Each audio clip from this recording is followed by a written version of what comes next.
एक आलसी लेकिन भोला भाला युवक था आनंद। दिन भर कोई काम नहीं करता था, बस खाता ही रहता और सोता रहता। घर वालों ने कहा चले जाओ, निकलो घर से, कोई काम धाम करते नहीं हो, बस पड़े रहते हो। वह घर से निकलकर यूं ही भटकते हुए एक आश्रम पहुंचा। वहां उसने देखा कि एक गुरुजी है, उनके शिष्य कोई काम नहीं करते, बस मंदिर की पूजा करते हैं। उसने मन में सोचा यह बढ़िया है, कोई काम धाम नहीं, बस पूजा ही तो करनी है। गुरुजी के पास जाकर पूछा क्या मैं यहाँ रह सकता हूँ? गुरुजी बोले हाँ क्यों नहीं, लेकिन मैं कोई काम नहीं कर सकता गुरुजी। कोई काम नहीं करना है, बस पूजा करनी होगी। आनंद ठीक है, वह तो मैं कर लूँगा। अब आनंद महाराज आश्रम में रहने लगे। ना कोई काम ना कोई धाम, बस सारा दिन खाते रहो और प्रभु भक्ति में भजन गाते रहो। महीना भर हो गया, फिर एक दिन आई एकादशी। उसने रसोई में जाकर देखा, खाने की कोई तैयारी नहीं थी। उसने गुरुजी से पूछा आज खाना नहीं बनेगा क्या? गुरुजी ने कहा नहीं, आज तो एकादशी है, तुम्हारा भी उपवास है। उसने कहा नहीं, अगर हमने उपवास कर लिया तो कल का दिन ही नहीं देख पाएंगे।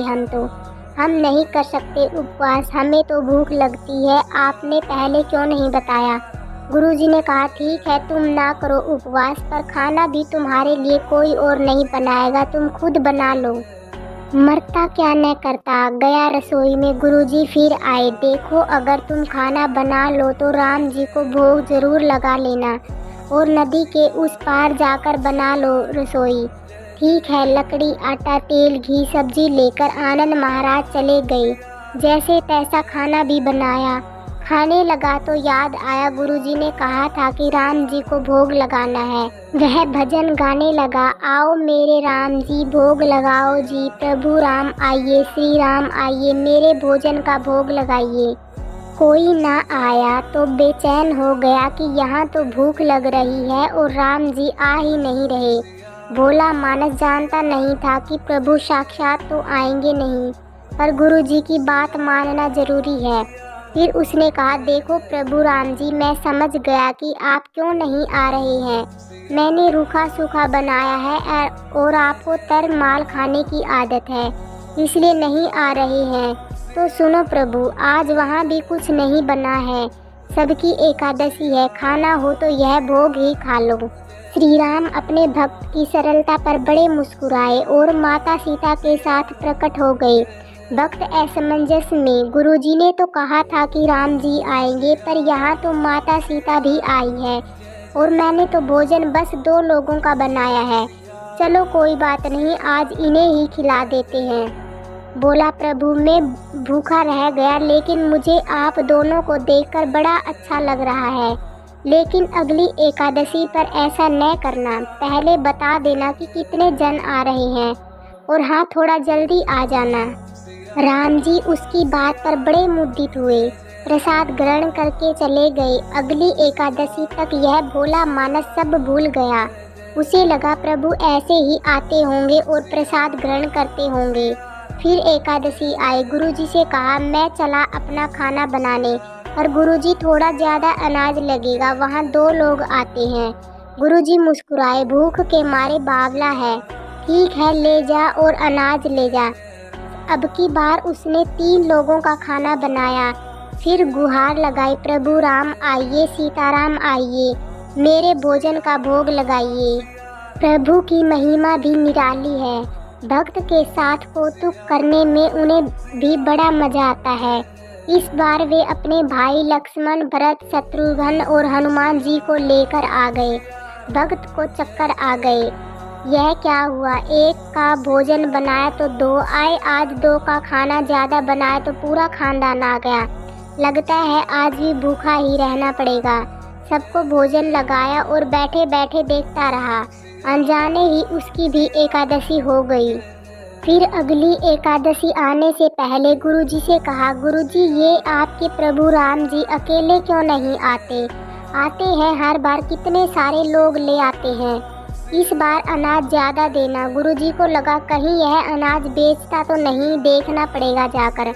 भंडार में कहा उसे जितना अनाज चाहिए दे दो और छुपकर उसे देखने चल पड़े। इस बार आनंद ने सोचा खाना पहले नहीं बनाऊंगा, पता नहीं कितने लोग आ जाएं, पहले बुला लेता हूँ फिर बनाता हूँ। फिर टेर लगाई, प्रभु राम आइए, श्री राम आइए, मेरे भोजन का भोग लगाइए। सारा राम दरबार मौजूद। इस बार तो हनुमान जी भी साथ आए, लेकिन यह क्या, प्रसाद तो तैयार ही नहीं है। भक्त ठहरा, बोला भाला, बोला प्रभु इस बार मैंने खाना नहीं बनाया। प्रभु ने पूछा क्यों? बोला मुझे मिलेगा तो है नहीं, फिर क्या फ़ायदा बनाने का, आप ही बना लो और खुद ही खा लो।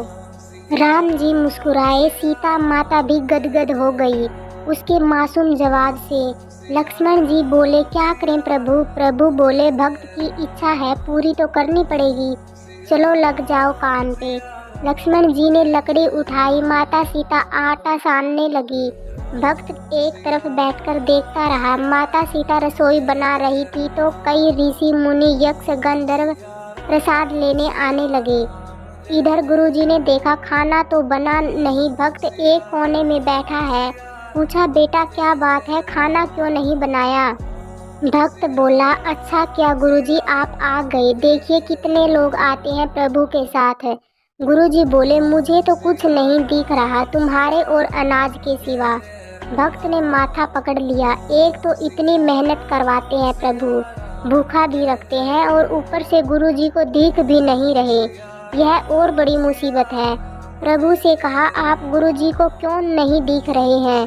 प्रभु बोले मैं उन्हें नहीं दिख सकता। भक्त बोला क्यों, वे तो बड़े पंडित हैं, ज्ञानी हैं, विद्वान हैं, उन्हें तो बहुत कुछ आता है, उनको क्यों नहीं दिखते आप? प्रभु बोले माना कि उनको सब आता है पर वे सरल नहीं है तुम्हारी तरह, इसलिए उनको नहीं दिख सकता। आनंद ने गुरुजी से कहा गुरुजी प्रभु कह रहे हैं आप सरल नहीं हैं, इसलिए आपको नहीं दिखेंगे।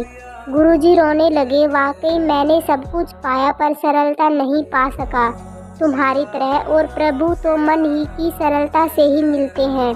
प्रभु प्रकट हो गए और गुरुजी को भी दर्शन दिए। इस तरह एक भक्त के कहने पर प्रभु ने रसोई भी बनाई। एक भोले भक्त और प्रभु की कहानी आपको कैसी लगी? कहानी अच्छी लगी तो कृपया लाइक और चैनल को सब्सक्राइब जरूर करें।